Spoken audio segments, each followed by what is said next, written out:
Ulama Iran mengeluarkan peringatan keras kepada rezim Zionis atas potensi agresi baru terhadap Teheran. Selain itu, Angkatan Bersenjata Iran menegaskan kesiapan membalas setiap bentuk agresi dengan kekuatan penuh.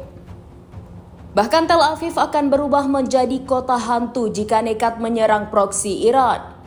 Dikutip dari Tasnim News, pernyataan itu disampaikan pemimpin salat Jumat di Teheran Ayatullah Ahmad Khatami pada Jumat 1 Agustus. Ia menegaskan bahwa Republik Islam siap menghancurkan rezim Zionis dalam waktu sekejap.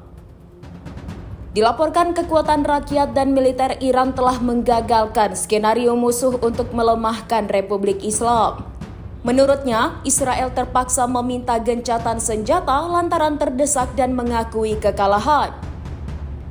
Pasalnya, jika perang berlanjut, kekuatan militer Iran yang belum dikerahkan akan tampil sepenuhnya. Ribuan rudal Iran bahkan telah mengunci target-target musuh dalam database militer. Jika terjadi serangan, Iran akan merespons lebih keras dan menimbulkan ancaman yang lebih besar bagi musuh.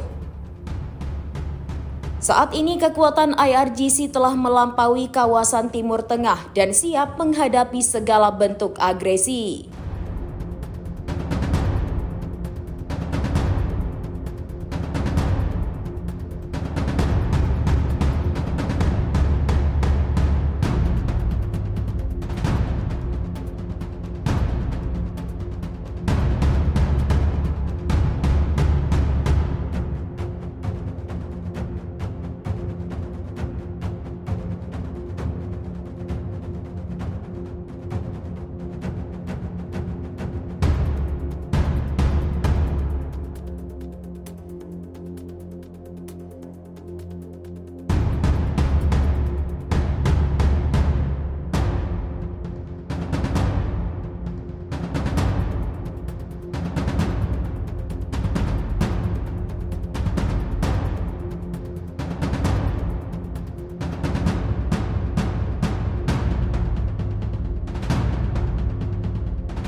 Download Tribun X sekarang, menghadirkan lokal menjadi Indonesia.